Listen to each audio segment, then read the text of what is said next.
So the Prime Minister has dismissed claims he approved the controversial evacuation of animals from Afghanistan following the Taliban takeover of Kabul as total rhubarb. Yeah, despite the repeated denials, new emails suggest that Number 10 were involved in the decision to evacuate more than 100 cats and dogs last August. Here's what Boris Johnson made of the claims. Animal welfare campaigner Dominic Dyer joins us now. Dominic was instrumental in helping pen Farthing, his staff and the animals get out of Kabul. Good morning to you. Thank you for joining us this morning, Dominic. So you've just heard what the Prime Minister said when he was asked about this. He flatly denies that he had any intervention in getting the animals and getting that plane out of Kabul. What's your reaction? Well, you know, I think the important point from the Prime Minister's statement there was that he welcomed the vets that actually entered the country under the Operation Ark project, you know, and if you go back to the very beginning, when I got involved in this, we launched a campaign called Rescue the Animal Rescuers. And the primary aim and objective was to focus on the vets, the vet nurses and the family members within the Nowzad group, and to make a very strong case that we should bring them to Britain because they're at a real risk staying in Afghanistan. And we've all seen what's played out in that country since the Taliban has taken over. But also there were real opportunities for work for these individuals in animal care, veterinary care in Britain when we have many vacancies. And on that basis, you know, I worked with the Royal College of Veterinary Surgeons and the British Veterinary Association for them to write to the Prime Minister. An open letter was written on behalf of those veterinary bodies at the chief executive president level, making the case that these people should come. And I think the fact the Prime Minister today, for the first time publicly, has recognised the importance of bringing those people in tells me, as I've been saying all along, that he actually played a critical role in getting them approved to leave that country under the evacuation list. I mean, he's the importance of welcoming them to the country, but he's not authorised. He's not saying that he authorised the flight. No, I think it's slightly different. Is your point then that you're saying he intervened to help the vets and the nurses, but not the animals? Because I think everybody would support the vets and nurses, and on principle, everybody would support the idea of animals being saved too. My goodness, there couldn't be any more innocent victims of this situation, could there? But the principle, I think, and the challenge has come from people that in some way animals came out too before other humans that needed to come home. Yeah, and this is the key point, really, and it's got lost in this pets before people argument, which is a completely false argument that I think does great damage to the reputation of Pen Farthing, everyone involved in this humanitarian project that included animals. But basically, we went to the Prime Minister about the people. It was a humanitarian rescue project. We agreed if we wanted to take the animals out, it would have to come on a private charter aircraft, not a Ministry of Defence aeroplane. That would never be acceptable to anyone, understandably. So what we did is we then sought funding to actually get an aircraft on the ground in Kabul. And it was an American billionaire, Spencer Haber, that came up with £500,000 to do that project. And that allowed us to then put in place the project in terms of getting the plane in and working to get Pen's people and the animals, but in the hold of the aircraft, where no people could go.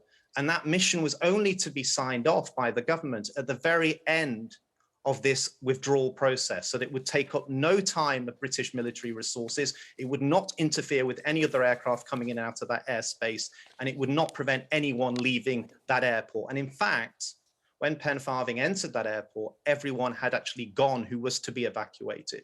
The tragedy was that he wasn't able to get his people through. Why has the Prime Minister not said that? Because you've explained something that has been discussed all over the place. It's caused a fuss, it's caused a row, it arguably has caused distraction for the Prime Minister and the government during these weeks. Why has he not just explained it in that way? I'm not certain. I don't know why he didn't embrace it. And to be fair, I've been saying this all along since August of last year, and I've done numerous interviews and written numerous articles, and my position has never changed. You know, without the Prime Minister's involvement and support for this project, we couldn't have got all the Whitehall ministers, Secretary of States that we needed in the Home Office, the Foreign Office, DEFRA, Transport to work together to make this work. And we did this within 10 days. Now, many people might think, oh, this was some sort of rogue operation with me working out of my bedroom, getting the British government to do this. But, you know, I've worked in government and I know how difficult it is to do something in a complex evacuation of this kind with all the dangers involved.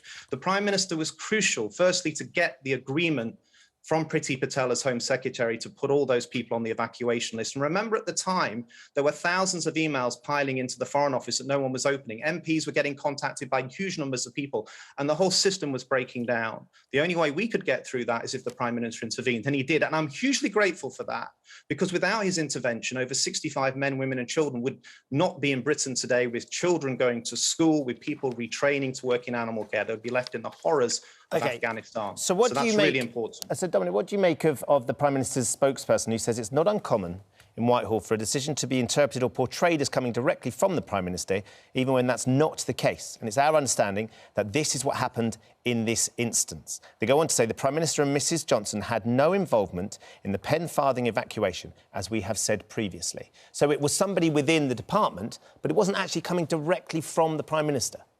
Well, without the Prime Minister beginning to work on this project and signing it off effectively, and I know it was talked about in Cobra meetings, Trudy Harrison was the PPS of the Prime Minister that actually joined the campaign team. Now, she was a constituency MP that was being lobbied by her constituents to do something on this project because it got huge public support, as you're well aware.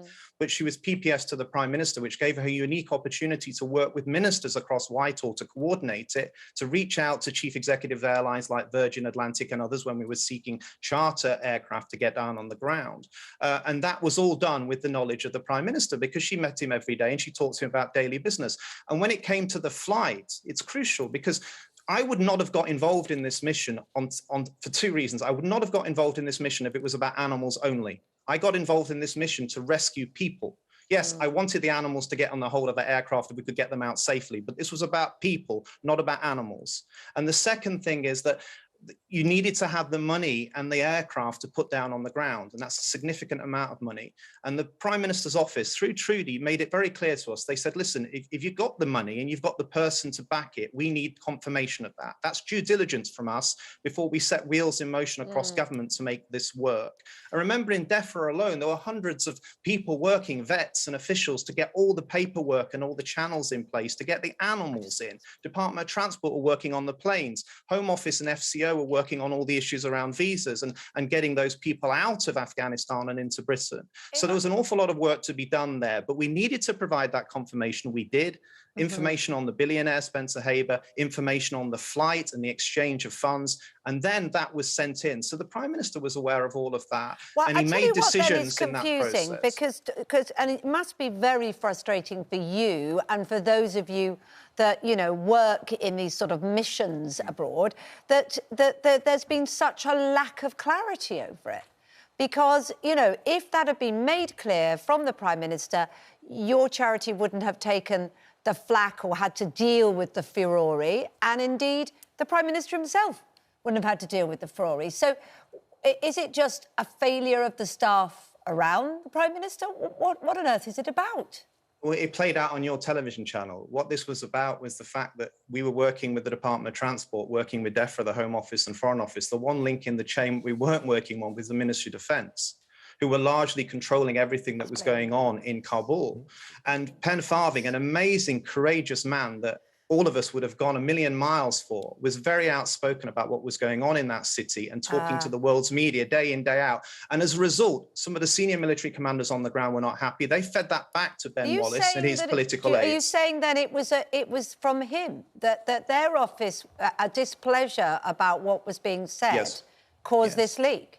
No, I don't know where the leaks have come from. I'm not going to talk about those. They're there. But what I want to say to you is that the problem occurred in this whole process when Ben Wallace decided to go into the media studios and make a decision effectively to stop it after so much work had gone on. And I had to then go and counter Ben Wallace and say, listen, this has to go on. This is terribly important. We've got the support of all ministers and officials in government for this.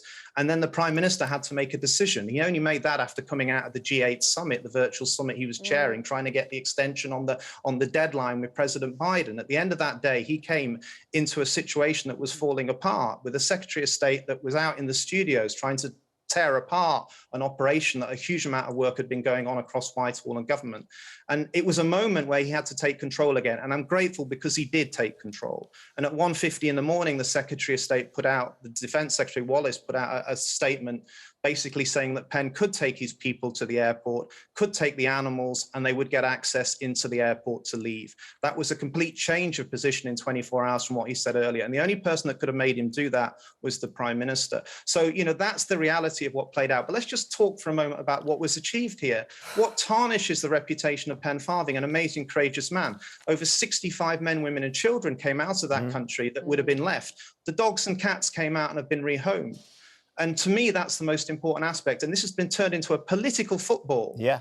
Statements like Dan Jarvis in the House of Commons yesterday, where people died because of what we did, where people like me and Penn are being called racist because we put animals above brown people. This is disgusting and horrible. We dedicated our time to get people out of there. And to me, this wasn't the end of it. Because when we came back from this mission, we didn't get the Mayhew people out. This is Meghan Markle's charity. I lobbied for both of them. And I couldn't get them out. And it broke my heart. And people contacted me in Afghanistan. And they said, listen, you've got to come back for us. You can't leave us here. And I didn't know what to do. And there's a lady vet that's watching this program that contacted me and said, listen, I'm in contact with them. And if anyone can do this, you can, Dominic, but we need to get back together with you again. And we're going to make this happen. And we connected with a school friend of hers working in Jerusalem, people that I'd worked with in Gibraltar that had people they needed to get out from the World Trade Center. Will Travers, who I worked with at Born Free, who had his partners, friends that needed to get out that worked in the security services. And within weeks, we'd raised over £300,000 and we took 92 more men, women and children out of that country in the most difficult of situations. And they're now in Islamabad. That's Operation Magic Carpet. So overall, because of what Penn Farthing did and his bravery and courage, he inspired me and others, and we've rescued over 150 men, women, and children from that country. And I'm not going to be condemned, and I don't want to see anyone condemn him for what's gone on here.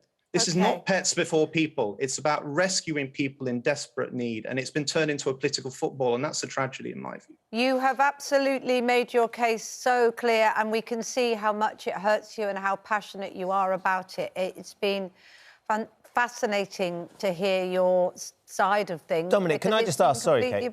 Yes. Dominic, can I just ask, do you think if Boris Johnson wasn't facing such a personal struggle at the moment within his role as Prime Minister, then he would have been more open to sharing the detail of this rather than flat-batting it back, because he understands there will be people who read a headline that pets were prioritised over humans, and he will panic about that? Yes, and, you know, he's a good man in many ways on this issue. You know, a lot of people criticise him, and I'm not going to get involved in all of that. If it wasn't for him, and it wasn't for Carrie, who I've known and worked with over the years, and it wasn't for Zach Goldsmith, and it wasn't for Trudy Harrison, you know, none of those people would have got out of there. None of those animals would have got out of there. And I'm hugely grateful and will always be, and the people concerned will be, and those children going to school in Britain as a result today. And I'm also know, because we're talking to the government about bringing the 92 we've got in Islamabad at the moment into Britain, that there is commitments, again, from the veterinary industry and job support and sponsorship from veterinary companies across this country to get them in and support them and give them work. Okay. That makes me very proud of this country. So there's a lot of good in this story. It's got caught up in a political mess. I hope at some point the Prime Minister can step back. I'd say one thing, whatever happens to him in Downing Street, his support for Operation Art will be one of the best legacies of his time in that office. It was a very noble thing to do, and history will remember him for that. Well, look, Dominic, thank you for joining us and making such an impassioned case. We do need to point out that both Carrie Johnson and Boris Johnson maintain that they had nothing to do with this operation at all. They had no involvement with the evacuation. But you can see that from Dominic's perspective, what they've managed to achieve. And over the years, I think, their support but generally. Really, really interesting, isn't it, to hear the other side of this in all the headlines and the debate. Thank you very much indeed. Lots of people are saying as well, can you just point out, Kate, that a lot of our viewers are saying, look, clearly, it was fantastic that these animals got out, but equally, there were a lot of humans that came with them that wouldn't have had that. Well, that was his point, isn't it? That the mission was about the vets and the veterinary nurses, and somehow it's become pets over people. And, you know, I guess that's politics, but hopefully we've seen a different side on Good Morning Britain this morning.